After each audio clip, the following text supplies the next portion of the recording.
It's art. That's what we're supposed to do. Our responsibility is authenticity. That's what we're here to do. Yep. The job is honest expression so other people can live through your expression. You become a vessel, right? Somewhere, someone is broken up with the love of their life. Right. Some high school kid is experiencing heartache for the first time, and there's a great fucking song that fucking twists their heart in a million ways. And if there's a video that really matches that song, it helps them even more. That's our job. Yep. To express ourselves, and then we are the ocean that the audience gets to surf on. They get to sail on our art.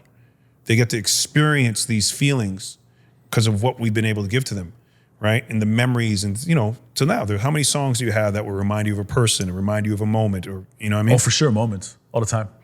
That is what we're supposed to do. Yeah. That's the job. What's up, everybody? Welcome back to the Manager's Playbook, the podcast where we dive deep into the strategies, challenges, and insights behind managing creative talent and building successful careers. I'm your host, Mauricio Ruiz, and today we have a truly special guest with us, someone who has not only shaped the music video industry, but has also left his mark on film, hip-hop culture, and the art of visual storytelling. He's collaborated with the biggest names in music: Drake, Rihanna, Kendrick, Usher, Nelly Furtado, Sean Paul, decades of work. He's become a force in the industry with a unique vision that blends creativity with strategy. I'm talking about none other than Director X. Today, X shares with us his journey from an up-and-coming filmmaker to becoming one of the most influential directors in the business. We talk about the behind-the-scenes work that goes into managing relationships with artists, leading production teams, making strategic decisions that push creative boundaries while staying ahead in the game. From building lasting professional relationships to leading teams on massive projects and even navigating shifts in the digital landscape, Director X gives us a masterclass in leadership, communication, and strategic planning. So if you're ready to learn from a visionary who's constantly evolving while shaping the industry, stay tuned. Simply put, a conversation like this doesn't come cheap. Ladies and gentlemen, the one and only Director X. Sir, how are you? Good. Director X. Yeah, man. Good to have you, man. It is an absolute honor to have you over here on the podcast. Appreciate it, man. Thanks for having me. It can't be understated how important you are to the culture. I mean, you've set a standard time and time again when it came to the visual, to the music videos. When I went on your Wikipedia, I saw 164 music videos. God damn. And I don't think it was every single music video. Probably not. That was crazy. So look, Wait For You, Future, Drake, Thames. You got Rosalia, The Weeknd, La Fama, Ariana Grande, 34 plus 35, Rosalia con Altura with Balvin. I mean, just going down the list, Hotline Bling, obviously, Rihanna featuring Drake, Work. Then you go into the 2009, 2010s era, and you got Nelly Furtado featuring Timberland, Promiscuous, Ludacris pimping all over the world. You did Nor banned from TV. Yeah, that got banned from TV for real. For real. That's kind of crazy. Yo, actually, what was it like to work with Big Pun? Crazy. I always remember at one point, there's a lyric in there about guns. It's him and two of his boys. And, I'm operating the camera and I'm shaking the camera and all this shit. And then I look up and there's just guns in my face. Nor released some behind the scenes shit like a couple of years ago, and there's a lot of that. Yeah. There's a lot of that. Yeah. And then you did MOP Annie Up, you did Peaches and Cream 112, Can't Deny It, Foxy Brown, Oh Yeah, Jada Kiss, Knock Yourself Out, Melissa Ford Coming Out of the Pool, Iconic. Man, listen, you've done a lot of iconic things across hip hop, man, and music in general, and it's been amazing. But let me ask you, in 2024, do music videos still matter? They matter to the artist. They matter to the artist's fans. Do they matter to what it used to be? No. Streamers have come in and basically cleared the table. They came in and took the food from music video, film, television, and sports. They literally came in and just and not big bullies either, just nerds. And somehow you thought you were a big hotshot in the school, and suddenly this kid has all your lunch. Right. All these kids, it's just a squad of nerds that took everyone's food. You know what I'm saying? XQC, you know who that is? No, I don't think so. He's a streamer. Okay. His contract was for $100 million, non-exclusive. LeBron James' contract was for $97 million. Joe Rogan just did a non-exclusive, I think, for $250 million. Something crazy. The streamers are getting, these are kids that just play video games. Ninja too. Took all that shit. Took everyone's food. So, could you make a music video that maybe goes viral again? I don't know. You know the deal. All the numbers are down on videos and everything. Yeah. Right? But can you make something that means something to your fans? Yes. Mm-hmm. So yes, you should be making music videos. Yeah. You might not need to spend the same amount of money, but you should be making your music videos. Well, I mean, and even an important part about that as well too is that the visual identity of an artist still matters so much, right? How much does it matter, do you think, that strong visual identity, and like, how are you helping shape the identity? What would you recommend for artists to do in this day and age? I think an artist needs to know it. The artist, you know, look, I'm operating with artists that understand their visual identity, right? Understand what they're coming in there with. So there's a part of this, you should be studying the greats, and they know what they are. And a lot of artists do too. There's an ingrained, like, they know how they dress. They know how they, you know what I mean? But yeah, when I see these kids, very few people don't know who, you know what I'm saying? I don't know, you might have a different experience. In terms of? They know how they dress, they know the style, they know what they like. I mean, to be an artist who's actually got something going on in the world, yeah, you know, there's just kind of an innate thing that they all kind of possess. Yeah. People are looking at you.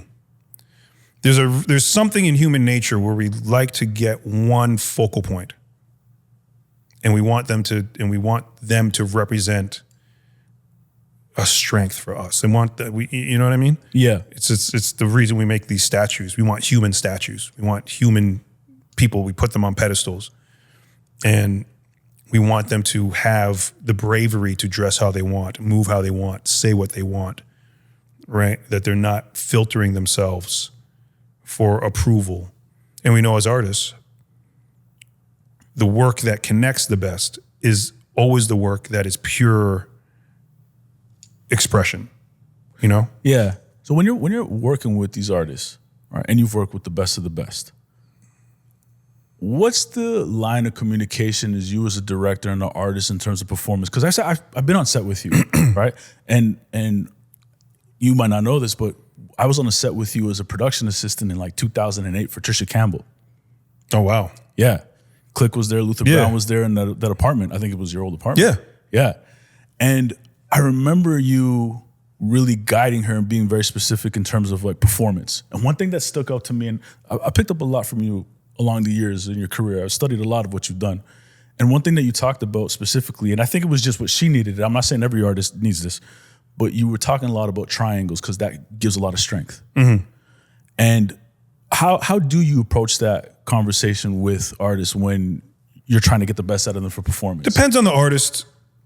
Like, again, and then it's how can you push? So say you're working with someone with Usher, like Usher. Yeah, okay. What are you really going to say to Usher? Not a whole lot. They dance a little more like, it'd be a little more like, no. Yeah. But what you could say to Usher, if the song's about love, you could say to him, as you sing this, as you perform, I want you to keep thinking to yourself, I love you.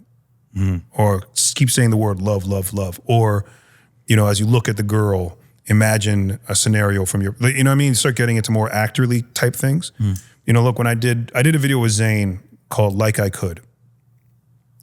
And before we went on, and you should find the director's cut. The director's cut. I know. You know. I've heard. Yeah. The director's cut. Director's cut is good. Find the director's cut. It's the one video that you wanted for Usher for, just lasers. Yeah, exactly. Cool. Yeah. So it's all lasers, but the key is this in the performance. The song is I like I could, like I could. He's basically saying he can't love you like I could. He's basically saying I could fuck you better than your man. Yeah. There's a primalness to that for a man to say to a woman, even to think it, I'll give me a shot. Right. Give me a shot. Yeah. So I say to him, as you perform, keep thinking about animals killing other animals. Think about a wolf in the forest chasing down a deer. Think of teeth in its neck and dragging it to the ground and fucking as it's struggling for its life, and you just have your teeth in it as it dies. And then you're eating it as it's still kicking around and screaming in pain. Think about a lion chasing down a fucking zebra. Okay, now go sing the song. Now, as you talk to me right now, think about a lion chasing down a zebra. But that feels, you can feel it in your body, right? Yeah. Now jump on it, grab it, take it down, flip it over, smash it into the ground, eat it. You can feel this. You can't think these things without feeling that. He starts moving and dancing and performing. His management comes like, what happened? Because Zayn was known like this guy who doesn't move. He's just very kind of stoic when he performs. Like he's dropping to his knees and like, what did you say to him? Right? What can I give you? For someone who goes around the world and does tours and does your job is performing, what can I do that's not invading, making you say, what the fuck is this guy? Right. Tell me what the fuck, versus, oh, this is interesting, right? And yeah, because like what kind of direct, like do it better. Like you can't do it. You can't but say this is like that. And this is stuff this is when you get into all the parts. So I'm pulling from my acting direction, especially directing amateurs, which is something you might not. You come in and you've just been directing Anthony Hopkins and fucking, you know what I'm saying? Yeah. What are you gonna say? Yeah. But you're directing some fucking kid who has a 9 to 5, but they're in the cell phone commercial.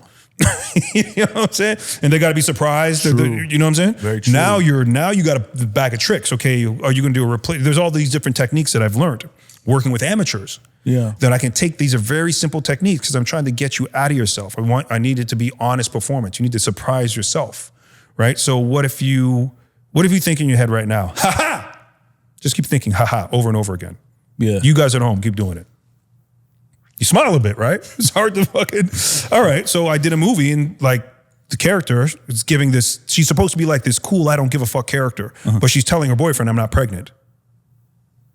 Okay. So while you say I'm not pregnant, keep saying, ha ha. I'm good, bro. Oh, that's some okay. I'm good. What he wants the kid. Right. What do you mean? Negative. You can't not be, what can I give you where you can still say your lines, but still do the thing that will put you in that place? So in Pop Star, when Bieber comes out of the bedroom with the bottles, Yes. right? Yes. And how am I going to I'd say, oh, think about your favorite rapper. Maybe it's a little too hard. Think about this. I go, come out. Go, ha ha. Right? Or woo. Just think, woo. He got it. Comes out. That's the energy. That's the take. He's thinking either woo, ha ha ha. He's like in the back of his head, he's saying this thing in his mind. And it's just, again, do it. Woo! Just keep thinking woo in your head. It's hard to not. Yeah. You know what I'm saying? Like, I hear woo, I think Ric Flair, and I immediately think insanity. Right, exactly. So as a director, what can you give? Stadium filling, arena filling, world tour, all your life, all I know is singing to a crowd. What can you say to them that's actually going to help their performance? Exactly. Then it's, what is the song? What is the moment? Because this isn't like I can just give you woo. If it's like, just say woo. Yeah, it's a love song. I can't do what is happening here? Because I'm still telling a story. I'm still, right? What can I do here that's going to help? Is there a place when you're doing this and you're talking to the artist, because the relationship with the director and the artist is very specific, but now you say management comes in afterwards. How often are you talking to management? It happens. Some managers are like that. Yeah. And I personally believe if you're getting paid on the project, you have an instinct for it. Mm-hmm.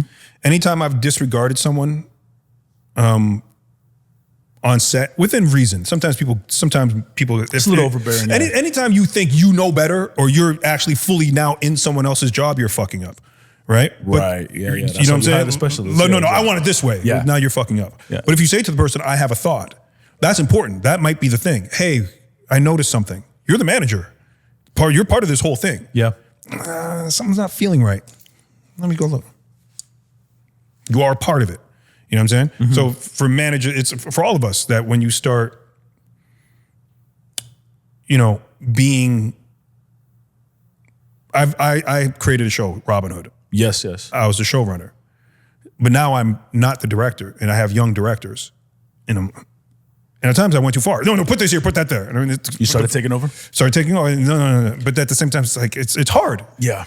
But that's also what you got to accept. Because you see what you see, right? As you see director as well, too. But you can't pull the reins up. Then you're fucking, it doesn't matter, you're fucking it up. Yeah. If it's not your job, you're fucking it up. Well, it throws off the energy of the whole crew. And just say, hey, blah, blah, blah. And then, what I would do in this situation? Well, no one asked you.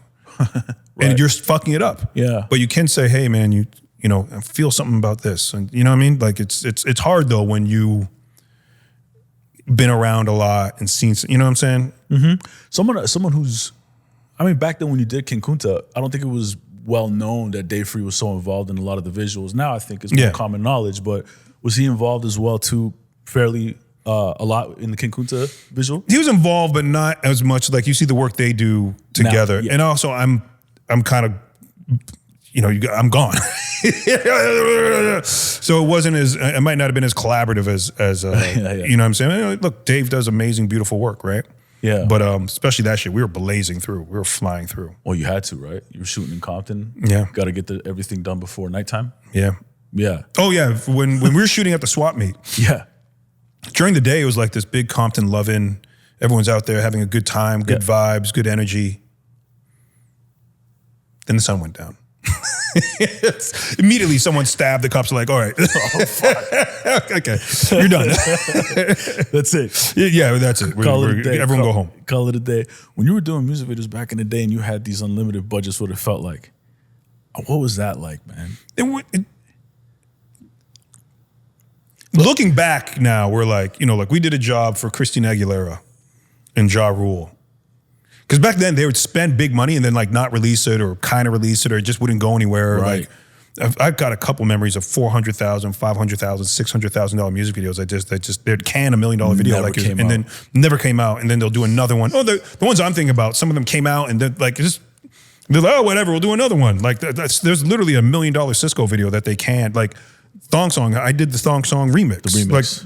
Like they would spend $1 million and then spend another $1 million. Right? When like hey, we're serious about entertaining. Wow. We're serious about entertaining. We were trying to entertain y'all. But at the same time, like that job with Christina Aguilera in France, everyone stayed at the Four Seasons. What year was this? It was in the 2000s. That's just the, you know what I'm saying? Like, it was ridiculous. Yeah. Now when you think about, like, for then, it was normal. Like, yeah, we're all staying in the Four Seasons. That's crazy. But it's also got to give you, I mean, how much is that is actually showing up on camera, right? It's like the Four Seasons. We ought to get Four Seasons. Everyone was saying the Four Seasons. Coach? No. There's no such thing. No, Four Seasons, executive class, like it was ridiculous. Yeah, but is that how freeing is that in terms of your creativity and being able to do what you want to do? And it's not to say that money is the solve to all of it, right? But like it is quite a help. It's great to go to those locations, have those days, do those things. Yeah. You know, look, if you want to do a storyline, it's like a 2-day. You want to do a proper, like you got it bad. Right. I need 2 days. Yeah. You need that, you need 2 days. Can you walk me through that Usher video? You got it bad. Look, you got all that narrative to tell, all those locations to hit. You got a big set you need to perform on. I mean, it's a lot, man. There's a lot. And then there's just stuff that happens in the moment. Like, the set that he's on, it has like this thing, right? Mm-hmm. Originally, this piece was like this. Okay. And it was like a light in it. And I go, no, turn it. Just I was in a zone. Turn it this way. And we had an audience. Get rid of them. Oh, really? Okay. And it was just this kind of, and so I was, this crazy kind of set. Like, what is this? You know what I'm saying? For him to perform on, he had the mic. There's just something. You saw it. But there's in the moment, there's what you see, and then you get there and it evolves some more. Listening to the inner voice is for directing, the game is really listening to the inner voice. Yeah, and I think for people who maybe don't realize how collaborative a film set is, there's a lot of moving parts, right? There's a lot of people working on any given set. Video like that might be like 30, 40 people, right? How do you get to the place where you can listen to the inner voice with so many things happening all at once? Sometimes God only whispers, but he knows you heard. The invisible hand. Move the bike. You heard it. You know you heard it. Mm. Oh, it's so busy. So many things were going on. You know you heard it. Wow. Yeah. The game is listening, hearing it. Something about the bike. Sometimes they didn't even say move the bike. It's just the bike. Oh, move it. Put it over there. Put it there. Mm-hmm.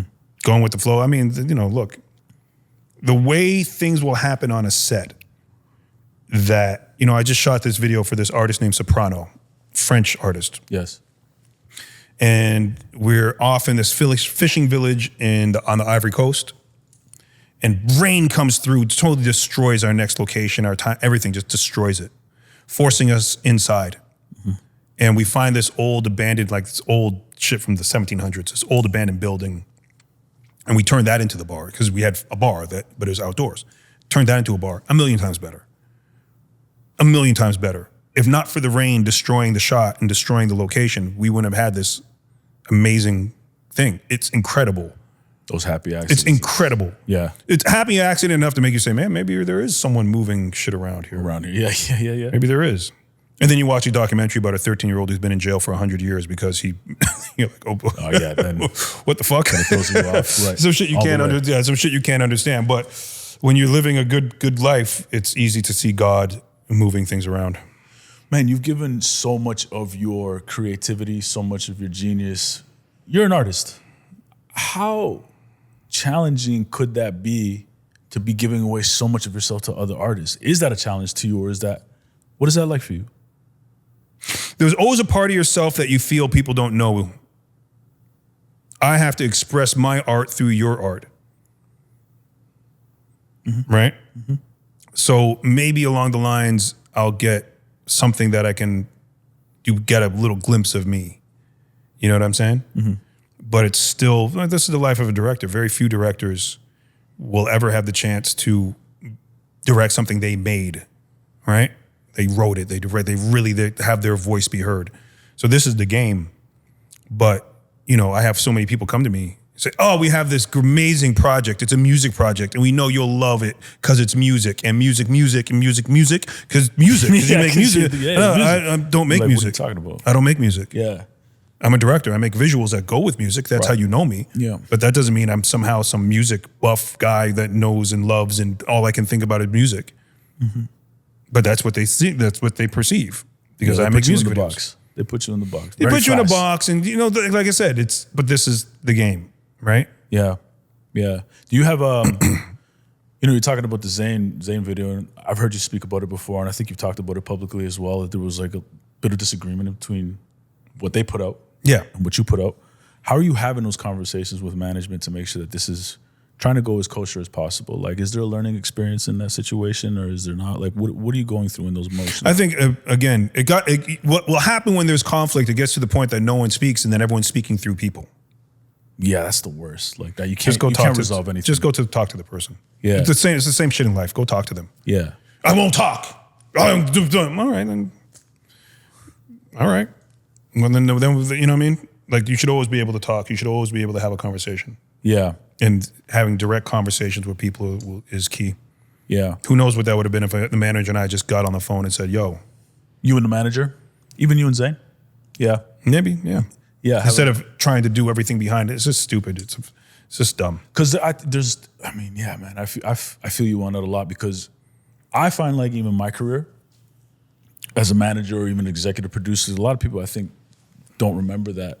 No, I wouldn't say they don't remember, but I mean, here in Toronto, people know that I started in film, started doing music videos, Mad Ruck Entertainment. But the most success I ever got when I was getting through to something that felt like it was profound or like something we were going to break through is when I threw the rule book out the fucking window. Yeah. I could not deal with that. Like, this is the procedure. Well, this is how you have to do it, because if you don't do it, you're going to offend somebody. But I'm like, you know what? I don't think I'm offending somebody. It's just the ego of this person. Just art, man. Yeah. You can't do this thing. And music videos, for some reason, was one of those places where you'd find like a label person wants to kind of throw their weight around a bit. Now it's time for people to listen to me, manager. Now it's time for someone, like, they feel like there's a part in human nature, even animal nature, where they're looking for a place to exert some power. And sometimes that would be on a music video. For whatever reason, it seemed like a safe place for them to exert some kind of authority. I never understood that. I always thought of music videos, after a while, I was like, growing up, watching all of your videos, being like, this is the reason why I fell in love with this music, or this is why I fell in love with the artist, specifically like your shit. I remember watching I Can't Deny It and Fabulous Nate Dogg. And it was the first time I ever saw a video where the editing is on pace with the production. Dun, dun, dun, dun, dun, dun, dun, dun, dun, dun. But the cuts are now doing this. I'm like, wow, this is, I don't think I'm able to connect with Nate Dogg or Fabulous or this world if it wasn't for the music video. But when you get in the space, unfortunately, very fast you learn that the music video production company or the music video is like the stepchild of the business. Yeah. I'm like, what? How did this even happen when these people are like presenting the best visuals to the world? I never understood it, but you know. Yeah, I mean, it's wild, man. It's just I had some freedom back then. I don't know, it's just different. And a lot of that stuff I didn't write in the treatment. Right. I just came up with it. Yeah. In the edit. Like there's still a little more freedom to move around. That's when treatments were just written. You didn't have big booklets of visuals to present. Yeah. Well, that came from I saw you or I read about it where it was just the first cut. The client wasn't happy, and that's how you had to figure it out. Essentially. No, that wasn't that one. That wasn't that one. Okay, sorry. That was actually Black Rob, G-Dep, Black Rob, and Puff. Okay. Let's Get It. Got you. Oh, it was that one? Yeah, Puff was like, he kept pushing us. Really? Is that where the vertical came? The screen opening was the editor, Cat Brown. He put that on Y'all Can't. He put it on the Bootylicious video remix with Destiny's Child, and then he put it on the next one. He put it on Fabulous, and that's like, oh, okay, nice. That's what we're doing. He's like, yeah, that's what we're doing. Because honestly, that editorial style, that picture-in-picture, the way that all that happened, Cat could. This was not easy. I tried it with other editors, and I remember coming in, and the guy was just sitting at the machine. He couldn't do it. Really? You would think that it'd be innate, but I guess you got to listen to it. You got to listen. He couldn't do it. Cat understood it. Yeah. Cat and I would argue like cats and dogs, but I like that. And sometimes I need to tell people that I like yelling and screaming. I like a good argument. I like I want passion. Yeah, you do. You know what I'm saying? Like I want, but I want it from everybody. Like I'm not afraid. I want someone to be like, yo, X, you're bugging. Mm-hmm. That's crazy. Mm-hmm. I'm not changing it. Mm-hmm. Change it. No, I'm not. You're fucking, you know what I mean? I want the wardrobe stylist to be like, no, that's the outfit. I want some passion. Mm-hmm. From your, not just in general. I don't want you to just yell at me for the fuck of it. I want you to be like, no, that's the hairstyle. That's the makeup. Mm-hmm. That's the car. Mm-hmm. That's going to make it crazy. You don't like that? You're nuts. I want that. Intensity. I want things. What the fuck? What are we supposed to be? What are we? Well, which one do you like? Okay. I like this. This is what it should be. Is there ever a concern for somebody else who doesn't approach things the way that you would? I now find I need to tell people. Before you get involved with working with you. I need to tell people. I need to tell people a few things. But that's one of them. I want you to. What are you communicating? If I'm fucking up, say you're fucking up. If I'm wilding, say you're wilding. If you think I'm making the wrong choice, say, yo, that's great. Because people, I guess you don't want to. And then they talk about him, Becky's making the wrong decision. Say it to me and forcefully. You're you're out of your fucking mind. Yeah. I'd rather someone say you're out of your fucking mind. Agree. That's the thing we need to do versus, you sure? Yeah. Okay. Yeah. And they'll yes you to death because you're Director X. And you're afraid and you don't know. And what if I say and guess what happens at the end of the product suffers, right? Well, and the product suffers, but you don't know that I've responded to yo, you might be that person. Yeah. You and your friends. I'd rather I want that kind of energy from your friends. You can say, you're bugging. That's the energy. That's the energy I want from my team. What are some tips that you could give to up-and-coming directors or people who are actually building these visual identities today for the artists? Because the teams are smaller now, right? And everything obviously with social media is so different. But what are some things that you could give as advice? Listen to the voice and give your shit a look. Have some photography. It's just a lot of stuff that isn't doing anything, right? It can be about the look. So I did, one of my first big music videos was a disaster. And I came back home and I spoke to Hype Williams. He tells me two things. The feeling that you suck is the enemy, and it has to be about something. You know? What do you mean it has to be about something? Not all your videos have a story. What do you mean about?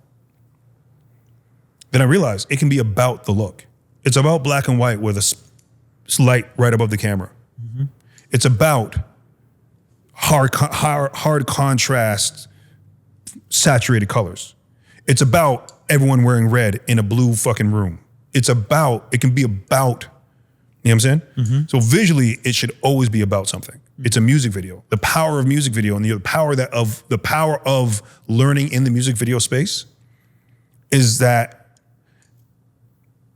I've done so many different styles, so many different looks. I've done handheld 4x3. I've done dolly and track 235.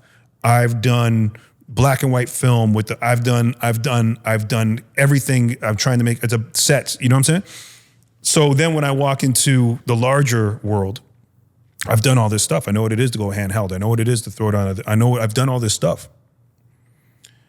And that's how you gain this experience. So I think that's a big one, especially now that there's less money. Well, all right. You don't have a lot of money, but you need to do a music video. Give me a white wall and a spotlight and a handheld camera. Mm-hmm. I can make that work. Mm-hmm. You know what I'm saying? And make it black and white, high contrast. Looks just like some Herbert's fashion shit. What is the stuff that you're connected to? Like, say if it's like a TikToker on Instagram or in a reel, and it's a kid presenting them as an artist, you know, in the DIY style, because everybody kind of doing the same shit. But it's just like, what are things that you think that could appeal more to the viewer, that could connect? Because to your point, like, your set pieces to me were characters. Always have been. Your colors are characters. Everything around the artist is a character in a lot of ways. But with the limited resources, and because now it's like go, go, go, go, go, how are you building this world out on social media? I would tell a kid, go find an interesting location. Yeah. Just shoot in a real place, something that looks like a video set. Lots of these buildings look like fucking sets, you know what I mean? Lots and lots and lots and lots of locations, lots of transitions. You should not be anywhere for too long in the edit. You should be moving and moving and moving. We're over here and that and a new visual and the outfit and the thing and the, you know what I mean? Like, there's ways to keep pushing the visual, so it's just you're overloading people. Yeah, that's true, especially with the attention span today. Yeah. That's how you're gonna get people up these days, because so much of it is, there's just so much, man. So you got to really cut through the noise. And how do you cut through the noise? Have something visually that is appealing. Obviously the music's got to be good, I always think, but that's subjective as well too. Mm. But I think there's always something that kind of cuts through. Sometimes it doesn't even have to be too crazy everywhere, but you just got to evoke the emotion. Yeah. Right? Yeah. Is it about the record? There was a time in music videos back in the bigger production, and they'd love to do opposites. The song is called Rain, so we're going to shoot it in the desert. The song is called Lightning, so we're going to shoot it in a sunny day. This is the treatments the video. Yeah, this is the shit. They thought they were being very clever. Right. Like, we're not doing what's in the song. And I didn't grow up like that. If the song was lightning, there should be fucking lightning. If the song's called Rain, you put them in the fucking rain. Like, if it's a love song, put it, you know what I mean? Yeah, that's not like, do it. Just do what the song's about. Right.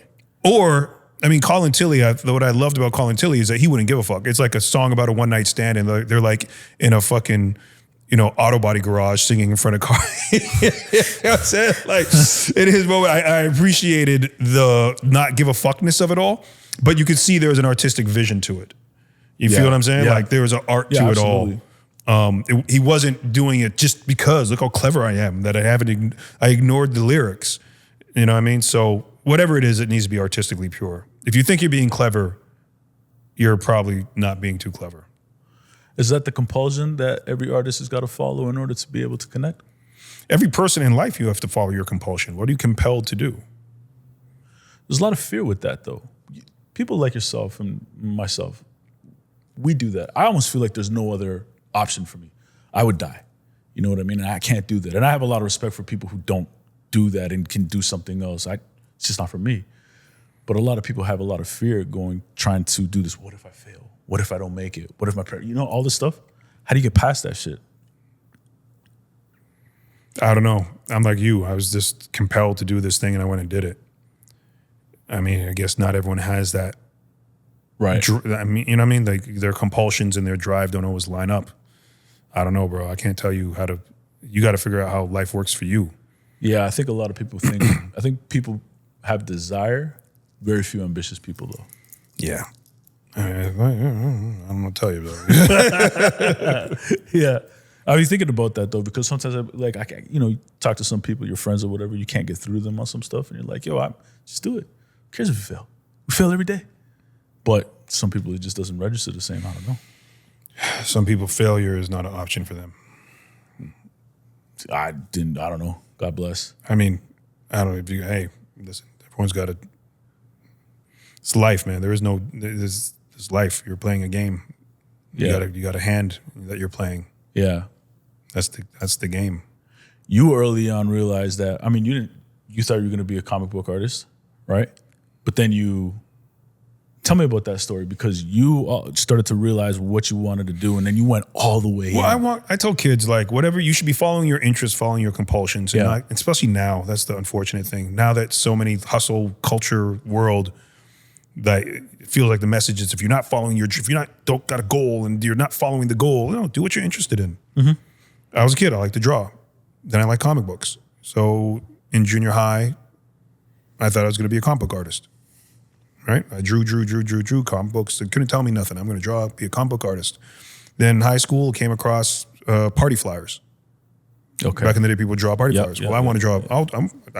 I'll draw your party flyer. Yeah. So I started drawing party flyers. Well, drawing party flyers made me think maybe I'll be a graphic designer. Yeah. So it's only I'm not going to be a comic book artist anymore. I'm going to be a graphic designer. I'm doing graphic design.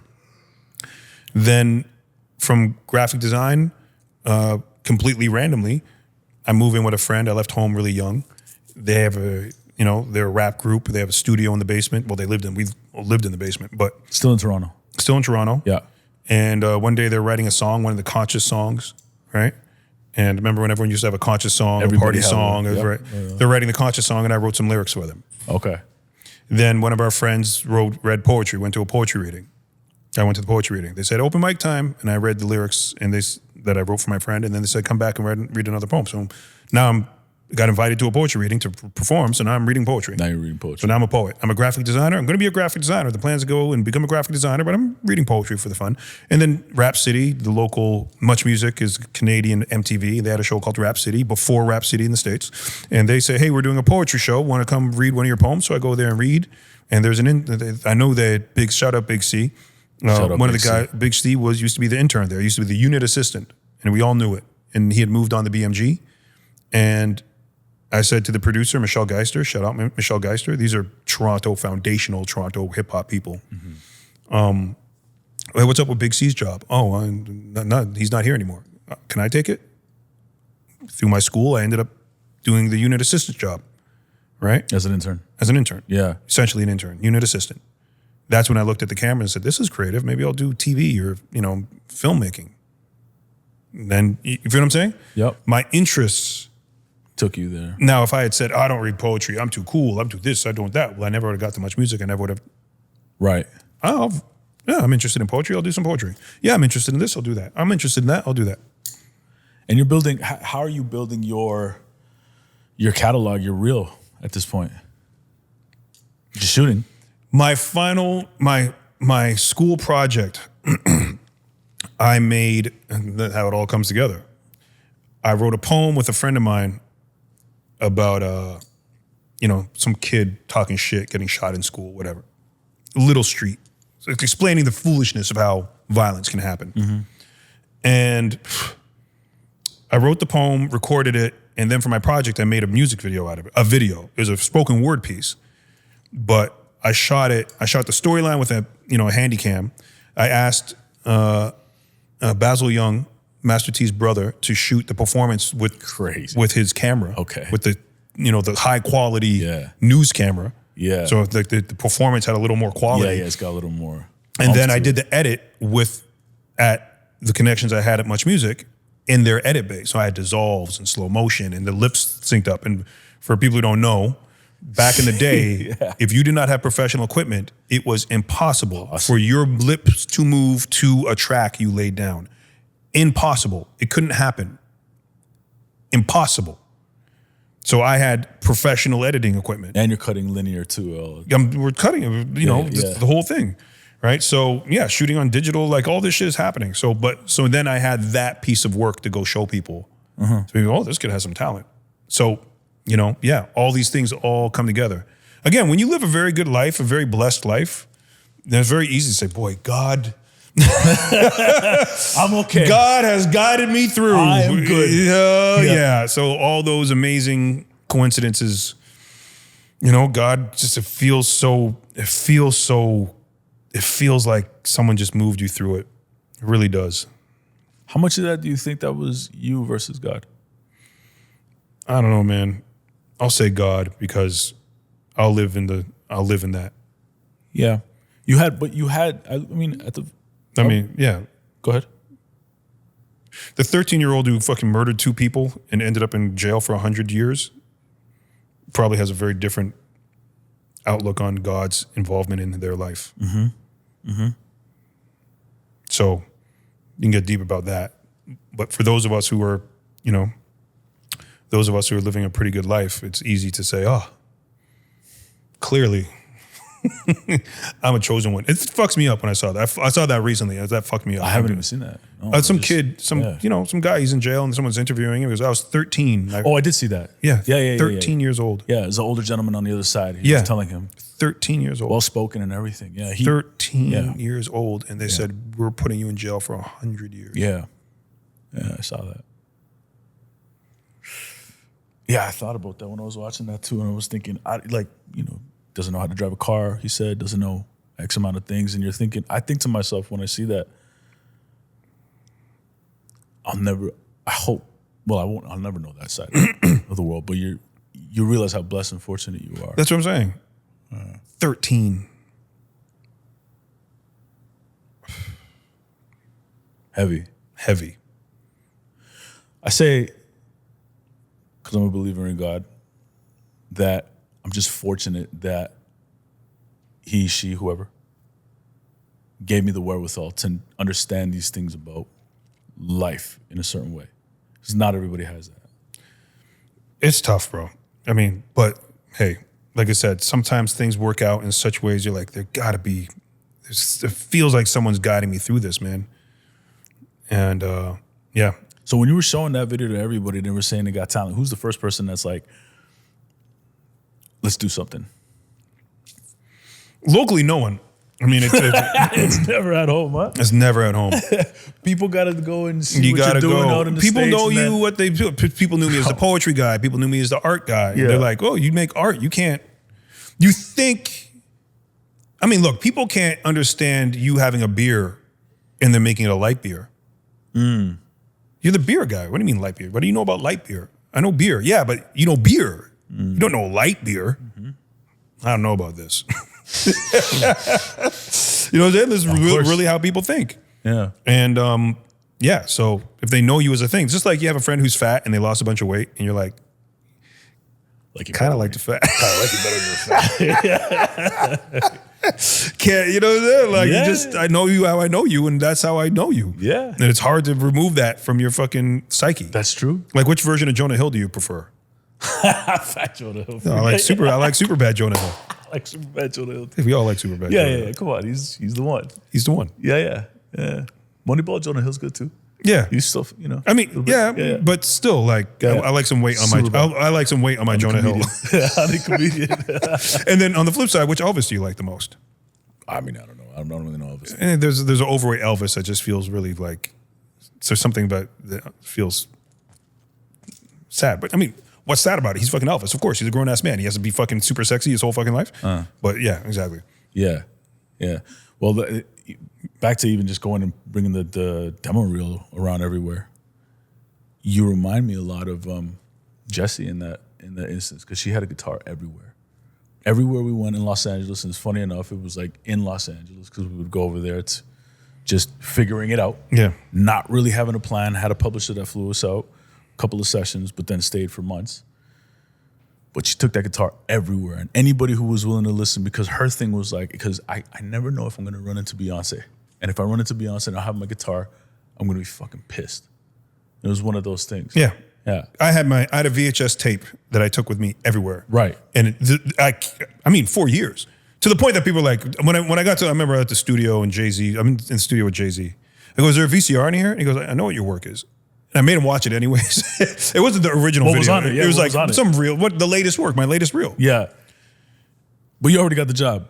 I don't even know what the fuck we're doing. We're talking about something else. But anyways, I make Jay-Z watch my reel. You know what I'm saying? Like, because I was so ingrained. Then I go, oh no, now I've reached a point where it's annoying. Right. Like they know me. Yeah. I don't need to come hustle. I don't need to hustle you anymore. But just for people to register how long my hustle was, it was a meeting with Jay-Z. Like I didn't run into the studio and find him. No. It was like, all right, X, I'll meet you at whatever time. Is that the day that it clicks for you? A bit. Other times I would say, hey, look at this. And they're like, what is this? Like, like, why am I showing LA read my reel? Like, you know what I'm saying? Like sometimes your street hustle, you're not there anymore. Yeah. You know what I'm saying? Like, what would it look like if Jesse was still like, hey, want to hear me sing on the guitar? Like, Jesse, we know we think you're the greatest person in the world. Like, you don't need to show me anything. Right. You know what I'm saying? We're sold. Yeah, we're sold already. You did that bit. You don't need to do that anymore. Yeah. Yeah, exactly. So, you might have one or two awkward moments where you realize, oh, wow, but you should feel good. Oh, I don't need to do that part of the hustle anymore. Were you also walking around with the book at the time? Yeah. Sketchbook. That one was a little in Canada, you can show them everything. But even in my intern days, it was like, here's my sketchbook. They're like, why am I looking at a sketchbook? Like Chris Lighty, like, why am I looking at your sketchbook? They're not as like, hey, sure, Canada. Hey, sure, kid, no problem. They're like, motherfucker, where's the rough cut? Yeah. Where's the rough cut? You came to, Money to be made. Yeah. Yeah. What's up? This is what we're doing right now. Crazy.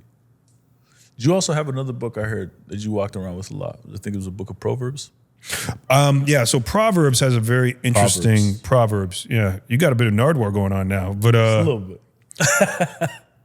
The formula for Proverbs. So it's King Solomon that wrote it, and it's all very practical. Yeah, there's not like, oh, God said you can't eat potatoes on Tuesday. Like, there's none of that shit. It's all very practical advice from a king. Okay, and there's 31 chapters. So the formula is for the day of the month. It's the 26th today.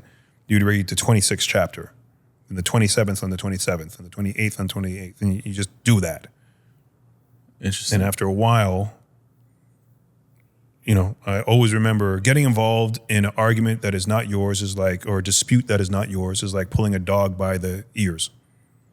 Ooh, tell me more about that. Don't fuck with shit that ain't got shit to do with you, bro. Right. That ain't your fight. Why are you in it? You know what I'm saying? So there's these kinds of things. Maybe I should go back to that. It was a good practice. Yeah. I heard you walked around with that book all over the place. Yeah, because you read it. You just read it. Yeah. You got your moment, read the chapter of the day. You talked about the numbers as well, too. Is that what gave you the interest in numerology? Yeah. Okay. Yeah. Well, that didn't, but the numerology was a different thing. Yeah. And because you're a numerologist, basically. Yeah. I saw it in an interview. Yeah. Okay. Yeah. Why do you say Not to disrespect other people who are in this field? Yeah, do your thing. Yeah. It's all fun and games, but you know what I mean? Yeah.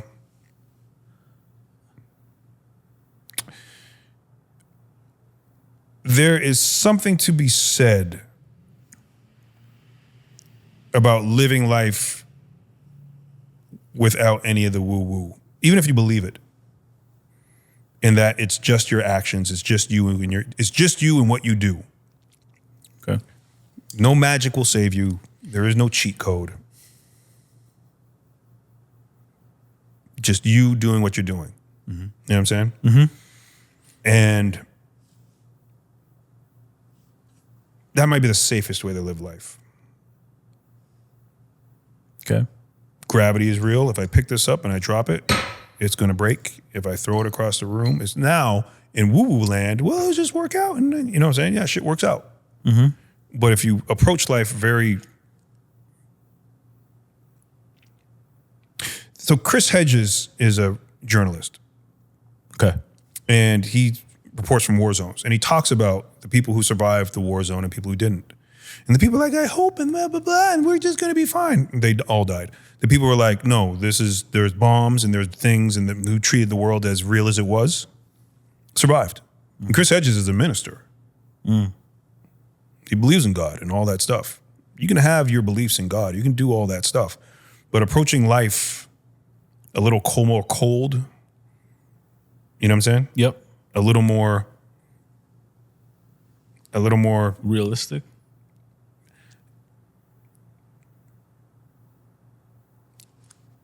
believe in God, sure, but try living life like an atheist.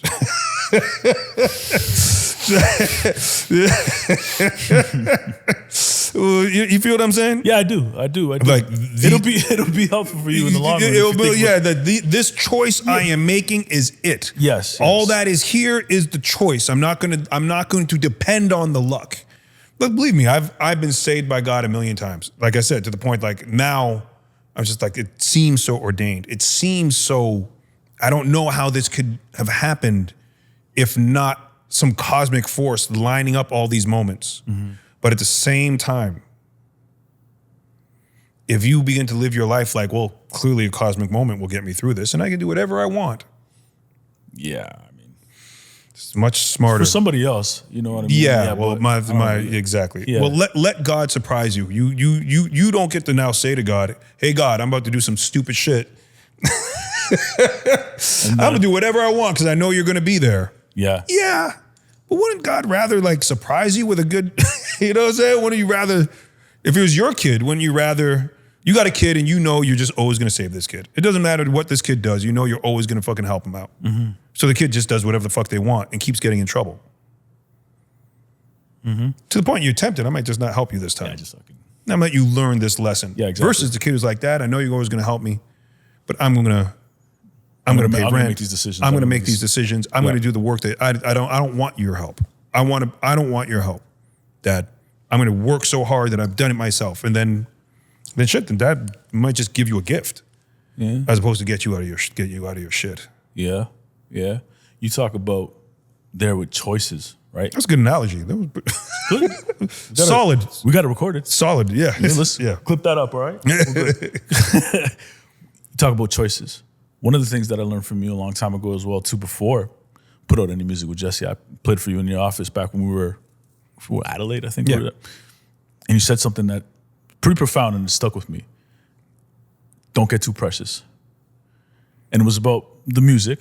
And you're like, I think I may have signaled to you that we were thinking of holding something. You're like, don't get too precious. Because if you do, a year from now, 2 years from now, you're going to have other music that you're going to love and you're going to say, I'm going to hold that. And then that just becomes a cycle. Yeah. How did you know not to get stuck in that? My buddies, that rap group, when I moved into the basement, got you. They put out an album, Harpoon Missile. Wow. Remember Harpoon? Okay, of course. Yeah. Harpoon had a song called Black Pirates. R.I.P. Yeah. And, Lincoln, rest in peace, Lincoln. Yeah.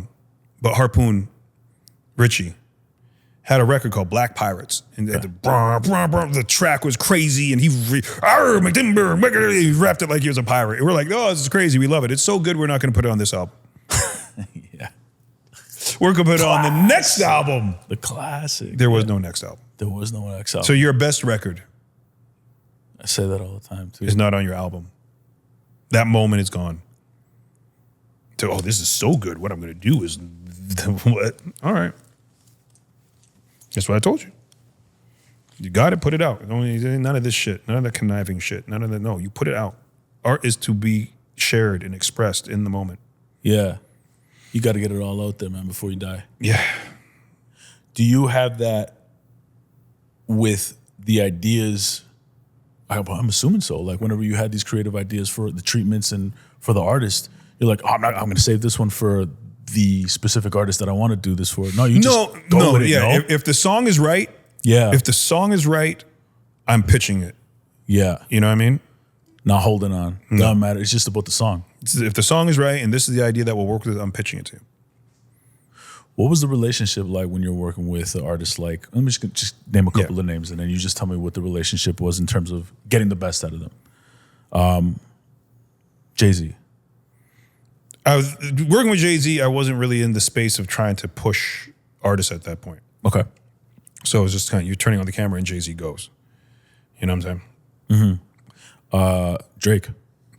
Drake is another. We really build on concept, pushing that. I've never felt like I need to push a performance because he knows what he has. He already is coming in with an idea of what it needs to be. But what I like about Drake is he wants to come up with the idea. He wants the kernel, and then I can expand.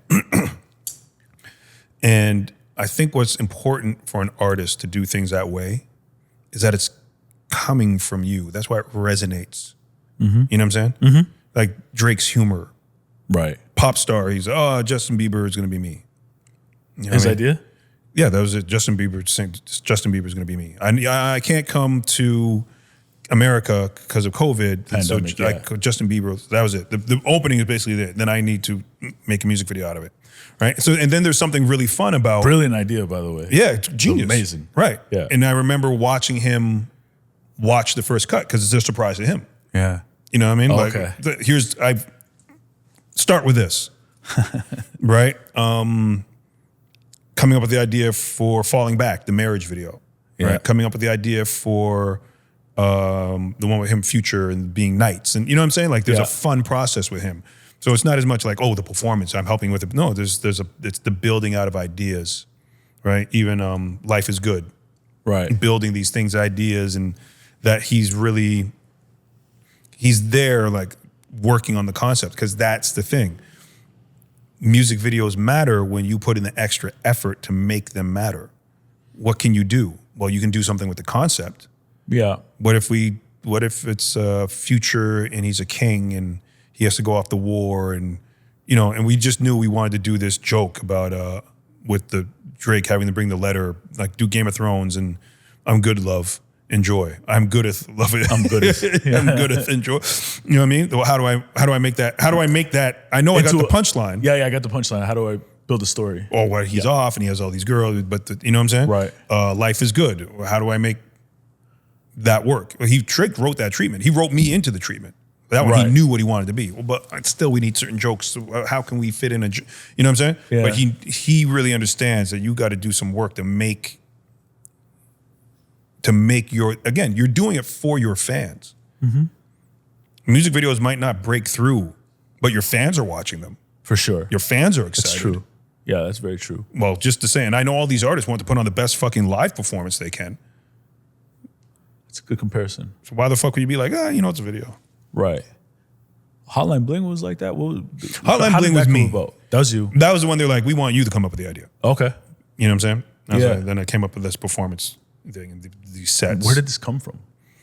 It's a bit of it's my style. It was inspired by James Sorrell. Okay. But also, if you look at my older sets, it's very much like boxes and steps and lines, and it's a visual language that speaks to me. We exist in a zone together. But the idea of light and sound, and then they do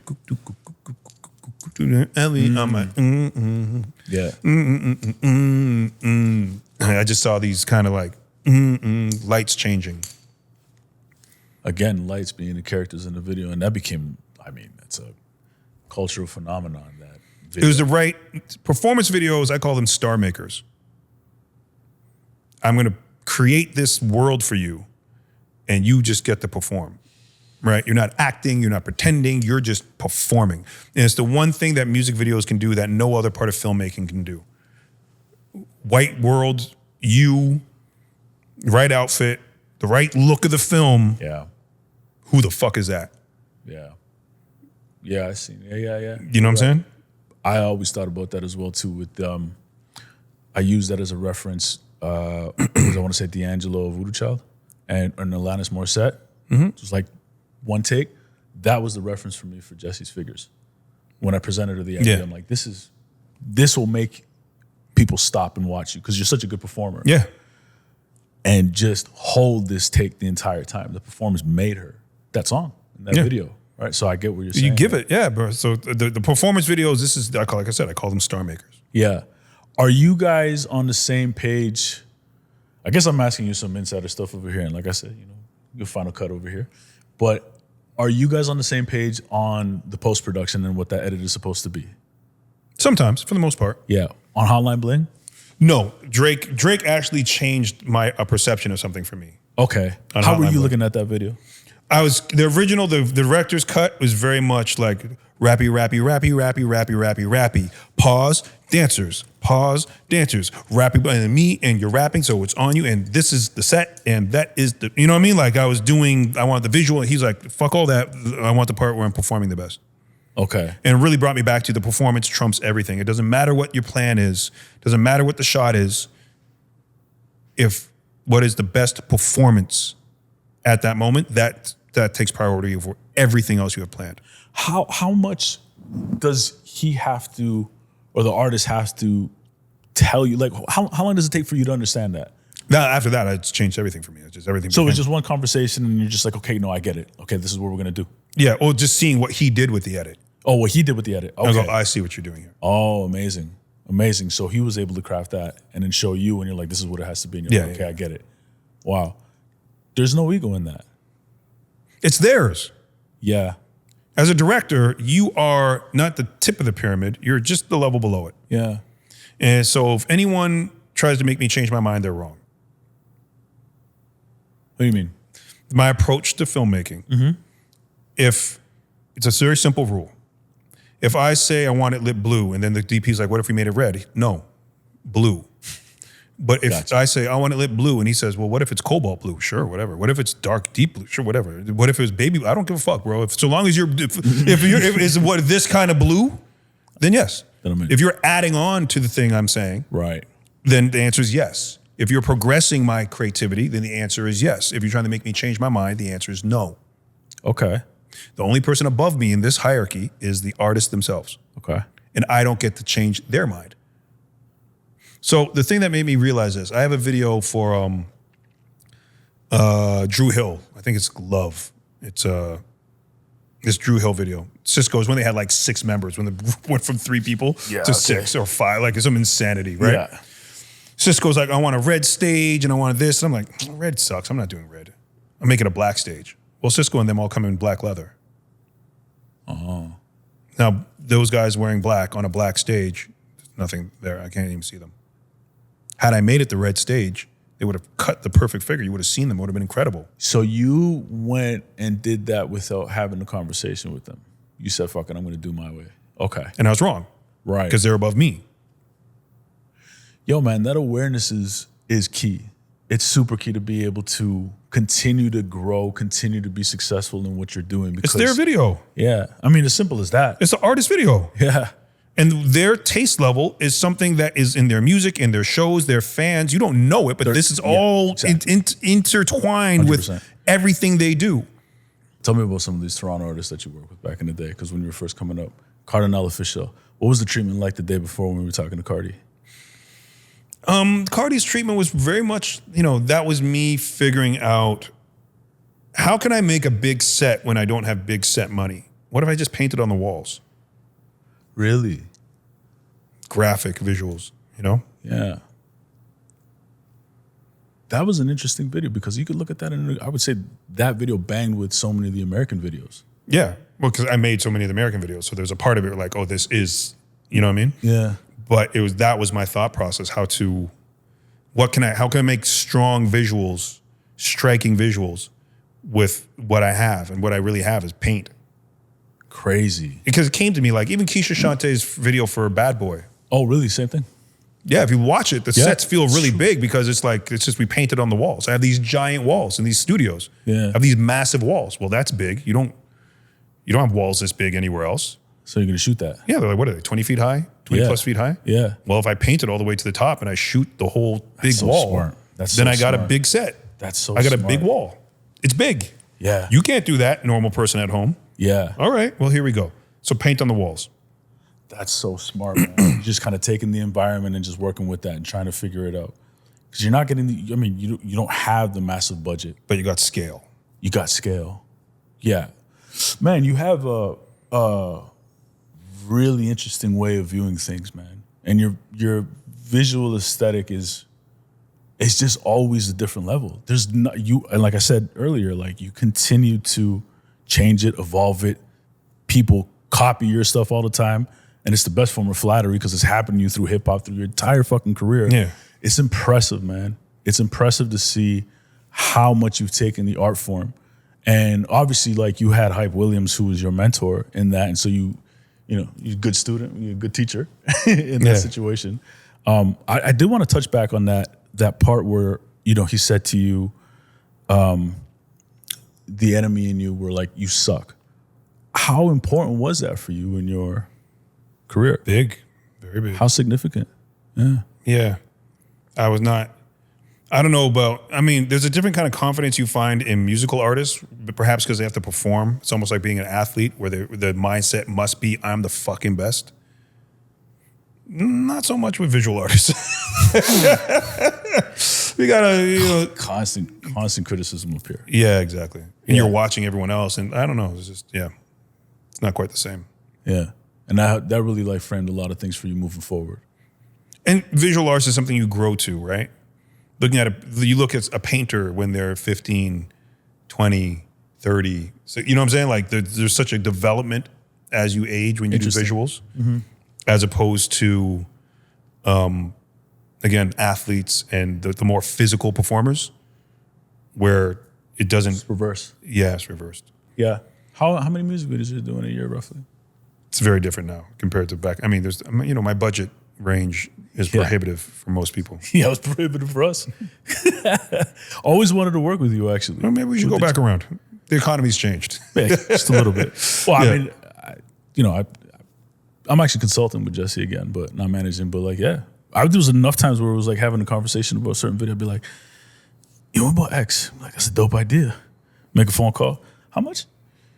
I'll get back to you. What's the price? Yeah. Has that price changed? Yeah. Oh, it's gone up. Yeah. Oh. Yeah. Okay. Right? Yeah. But I think you guys would have made something amazing. Because I'd love to. Yeah, it would have. I'll tell them. Yeah, tell her. Let's do it. Yeah, I'll tell them. I think it'll be incredible because you always had this style, actually, that I think you did in Con Altura with Rosalia, where you took it back to the 2000s, and you always had this thing where, the 60 frame, maybe it was more than 60 frame. That 120. It was 120 for sure.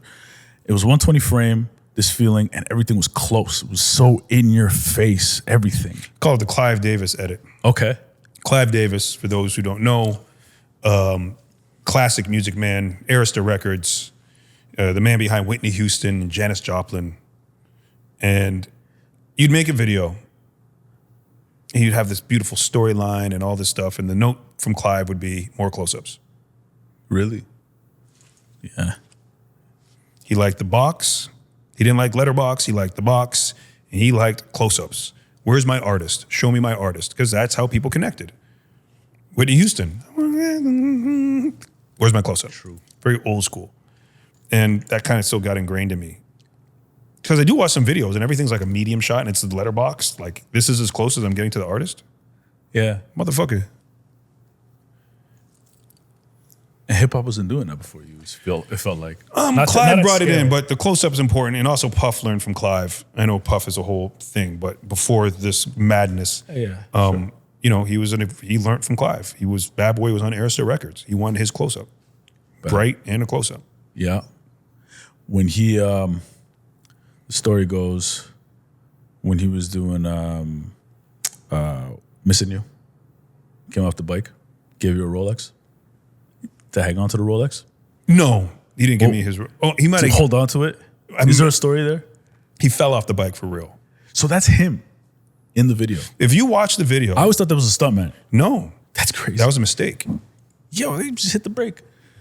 If you watch again, you see him tap the brake. Yeah, you see him tap. Yeah. But that's a mistake because remember, it's a wide angle lens. So you're supposed to be close. So he thought he was getting too close to the lens. He tapped it and fell. Yeah. Right.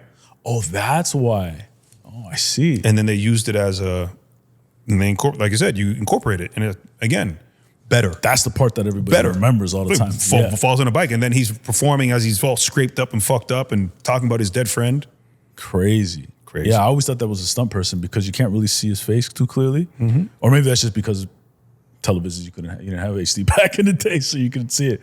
But I remember thinking that and being like, oh, that's not him. But it's him. Wow. Yep. And you incorporate that in the video. Put it right in. Amazing, man. You were able to bring a side of the culture to Toronto that a lot of people didn't see back in the day with, Caribbean culture influence with Sean Paul, Get Busy, Give Me the Light. What was that like to bring that home?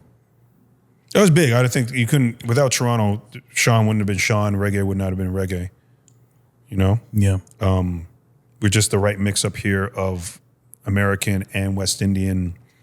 So the West Indian is actually stronger than the American influence, but it's still there. So it just felt clean enough and modern enough, but authentic enough that you were like, okay, that's it. This is real. Mm-hmm. You know, the dancing was so energetic and just these kids full of life, right? Just Toronto kids who never thought in a million years they'd be in a music video. Right. And then they're in a music video. You brought that home. I brought a moment to this city that unless you, the moment that Drake and The Weeknd brought to the city is massive. Yes. And they brought it to the whole city.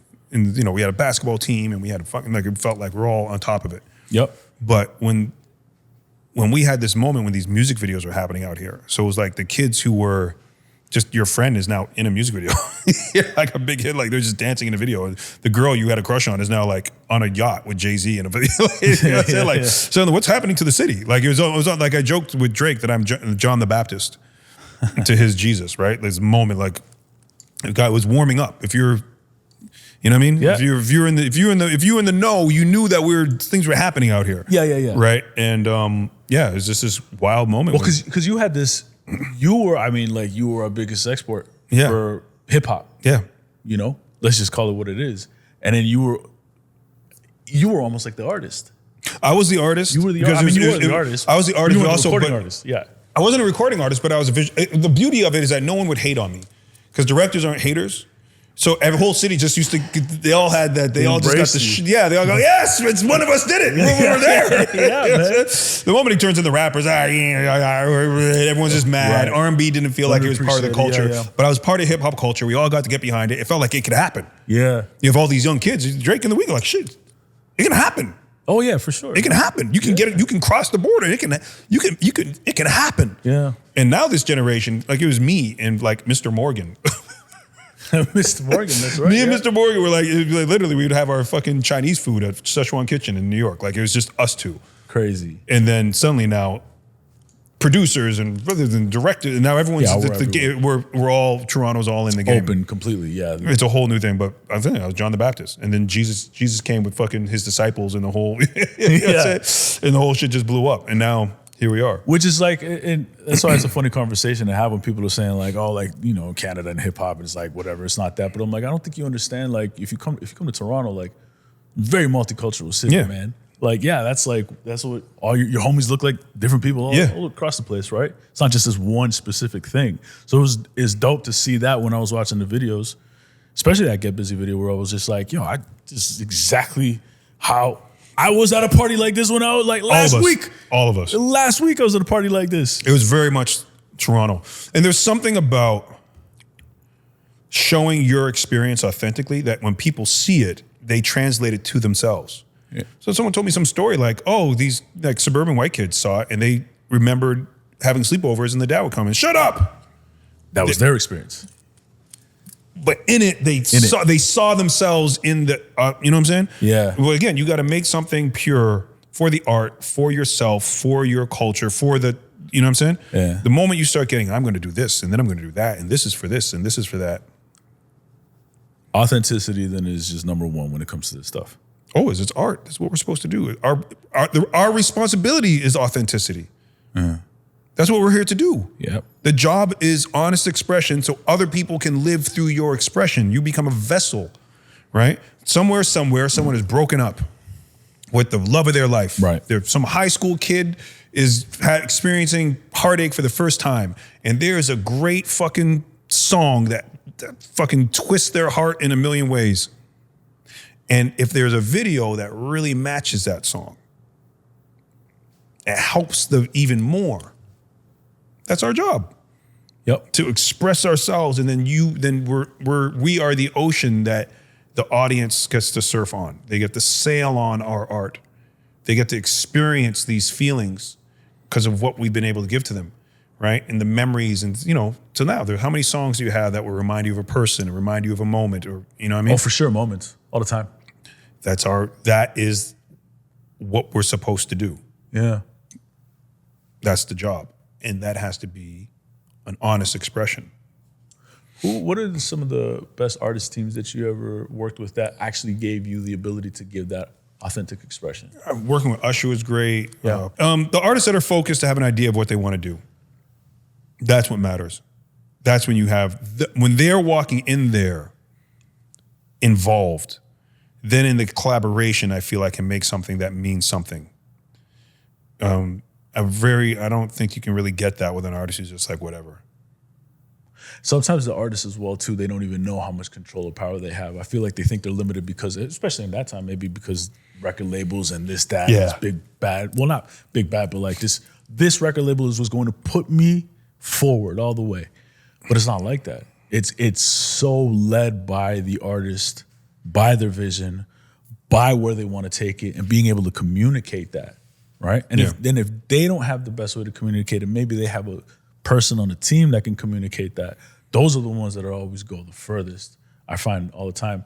Bro, I appreciate the time, dude. I mean, this is amazing. You're a legend in the game. Yeah, man. You are continuing to raise the bar, man. You've always raised the bar for all of us, and for everybody in Toronto. It's been amazing to just see how you evolved the space and how you've created a space for everybody else to actually be like, it's fucking possible. Thank you. So thank you, John the Baptist. Appreciate you, man. All right, bro.